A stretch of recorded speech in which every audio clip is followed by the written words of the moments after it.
Hello and welcome to Let's H. I'm Hushchol, your host. Scroll down and click on the Read More, explore some of the links in the blurb, and become a patron on Patreon to support quality content.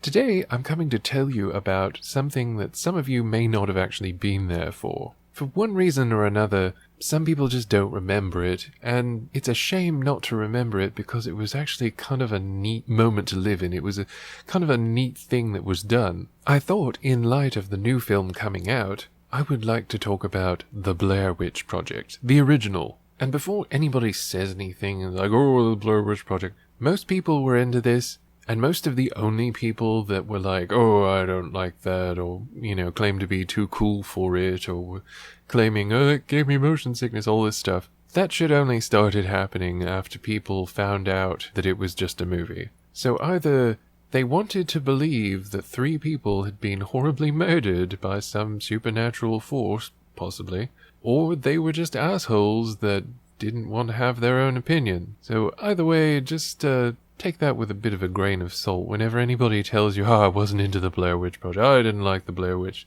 Yeah, that's probably what happened.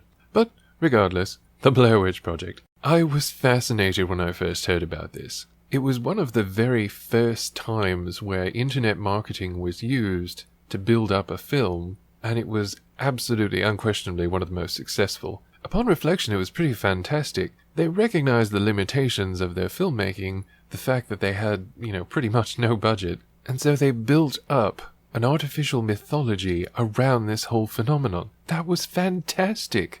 There was so much work, too, and they did a great job on it. I was looking around the net myself, trying to find all the information that I could. I remember those creepy videos.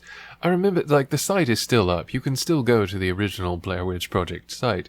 It exists almost as a kind of an archive of one of the first truly successful landmark films made a success by the internet. And I have to salute that. And it fascinated even me.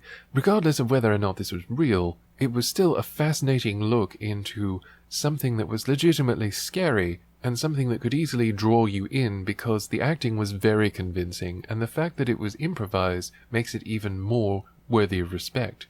They also made an incredibly effective film on basically hardly any budget whatsoever. It was a tremendously ambitious gambit that paid off, and I just loved the fact that it was so absorbing. It was so easy to get involved in this and wonder about this and try and find out information about this. See if there was any truth to it or any reality to it, if anybody knew anything, and that was what the internet was there for. For years, even before the Blair Witch Project came out, you could depend on communicating with other people that were far and distant away from you. In fact, I think I remember hearing about the Blair Witch stuff from someone that I was playing a game with online, which, as you may imagine, is very different from playing a game online with someone now. Oh, and I remember, even though I lived in one of the largest cities that I've ever lived in my life, it was actually very difficult to find a theatre that was playing it. And where I lived at the time was a suburb, so there was no hope of getting anywhere close. So I had to actually go into the city, into this tiny, tiny arty cinema. But they had really done it up beautifully. There was a bit of a line. I remember having to wait, and I got the ticket, and I went in, and they had it all decorated for the Blair Witch premiere. It was magnificent. They had a projector projecting these creepy shadow images, and they had the stick men hanging from the ceiling, which was absolutely dazzling.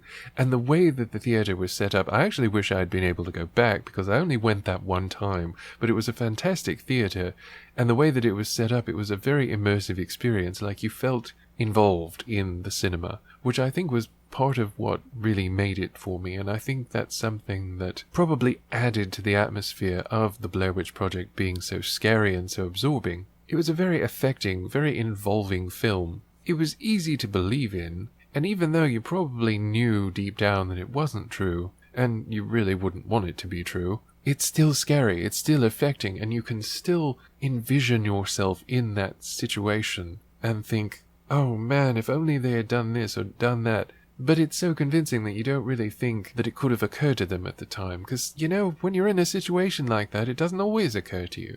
Regardless, I do intend to see the new one, and I'll probably rewatch the original at some point too. I just wanted to tell you about that one fun experience and wax a little nostalgic for a singular time that brought a little bit of interest to my life at the time. I like how they've been marketing the new Blair Witch, because for so long they marketed it as The Woods, and then with that screening, they had this large poster outside saying The Woods when they went in, and when they came out, they had changed the poster, this huge poster, to Blair Witch. I just thought that was very cool. I thought it was very cool that they kept this under wraps for so long too. And I also think that it's a really good idea that they've got someone going forward with the sequel after all this time who's actually going to explore some of that rich mythology that was developed around it, instead of like the second film where it was just kind of almost contemptuous towards the fans. I didn't think the second film was very good, honestly. I don't think a lot of people did. But I'm sure there are plenty of people that would like to say that it needs another chance. Maybe so. But first, I'm definitely going to give the new one a chance, and hopefully there'll be some fun with that. It looks good from the trailer. It looked good as The Woods. It definitely looks good as Blair Witch. Let's hope for it. When they're having fun with the marketing like the original did, I think that can be a good thing. For months, the Blair Witch Project was a sensation. Everybody heard about it. Most people had seen it. And of course some people remember the backlash and the people being so blasé about it and whatnot, but really there was probably no one alive in the country at the time that hadn't heard of it or didn't have some opinion on it. And that, regardless of what that opinion was, is kind of a triumph, you have to admit. So do you have any memories of it? Do you even remember it? If you do, comment below. Maybe you had a fun story to tell, maybe a spooky story? I'd love to hear it. Comment below. And as always, I'll be back soon with another episode. See you next time. Bye.